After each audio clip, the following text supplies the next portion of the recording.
মৰমৰ ছাত্ৰ ছাত্ৰীসকল, আগৰ ক্লাছত আমি আলোচনা কৰিছিলোঁ স্বাভাৱিক সংখ্যাৰ আবদ্ধ ধৰ্মৰ বিষয়ে।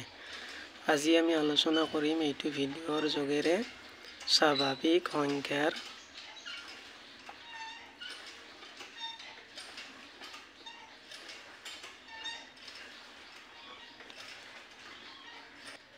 ক্ৰমবিনিময় বিধি।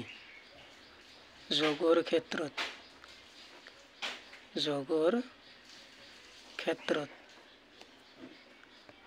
এই বিধিটো আমি দুটা উদাহৰণৰ সৈতে বুজি ল'ম। প্ৰথম এটা লৈছোঁ মই তোমালোকৰ 6 + 9। ইয়াৰে ক্ৰম বুলিলে কি বুজো আমি?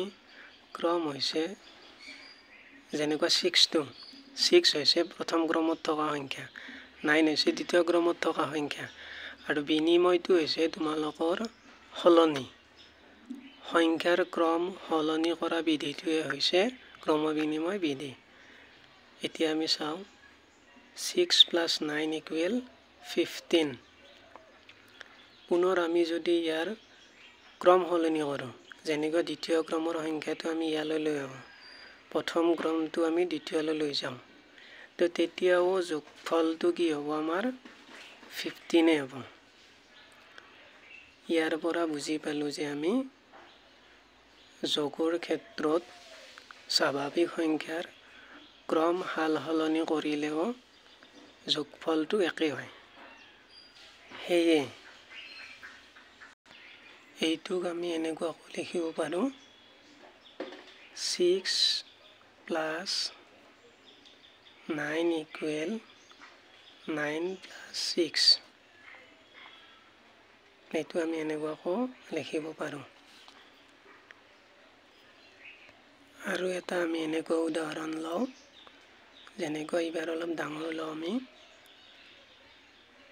105 + 205 = 310। এইটোকে আমি যদি ক্ৰমৰ সলনি কৰি দিওঁ, 205 + 105 = 310। তো এইটোকো আমি এনেকুৱাকৈ লিখিব পাৰোঁ 105 + 205 = 205 + 105। সেয়ে স্বাভাৱিক সংখ্যাই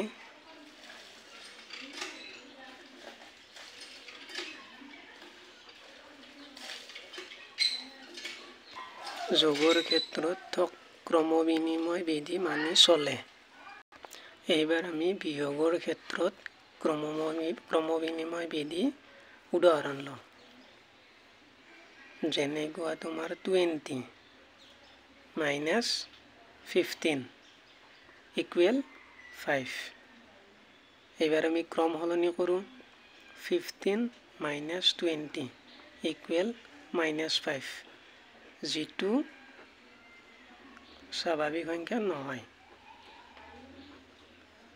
স্বাভাৱিক সংখ্যা নহয়। সেয়ে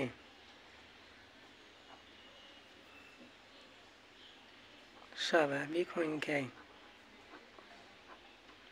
আমি ইয়াত এটা উদাহৰণৰ পৰাই বুজি পালোঁ। সেয়ে স্বাভাৱিক সংখ্যাই বিয়োগৰ ক্ষেত্ৰত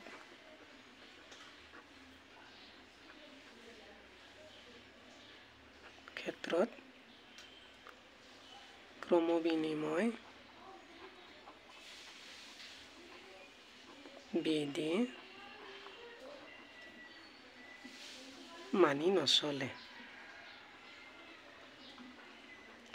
তো এইটোক আমি ছাইডত লিখি দিব পাৰোঁ যে 20 - 15 does not equal 15 - 20.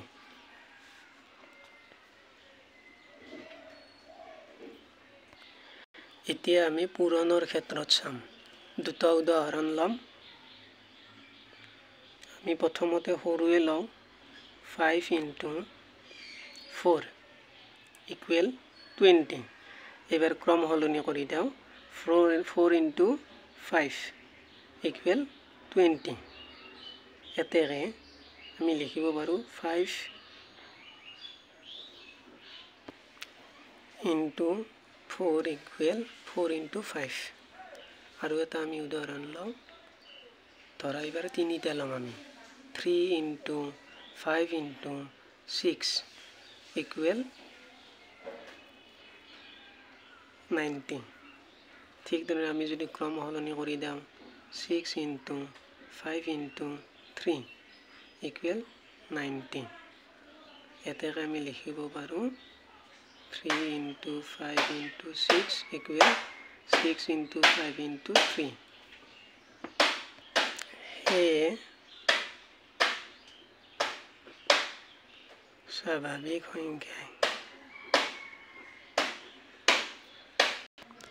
স্বাভাৱিক সংখ্যাই পূৰণৰ ক্ষেত্ৰত ক্ৰমবিনিময় বিধি মানি চলে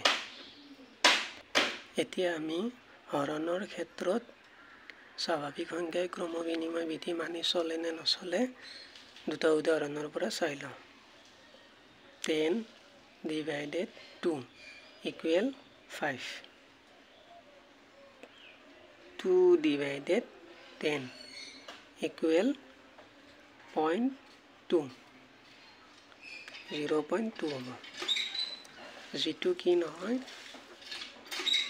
যিটো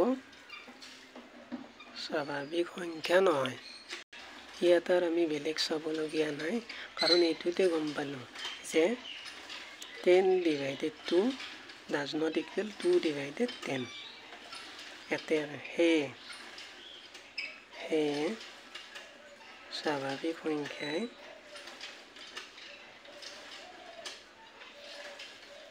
হৰণৰ ক্ষেত্ৰত ক্ৰমবিনিময় বিধি মানি নচলে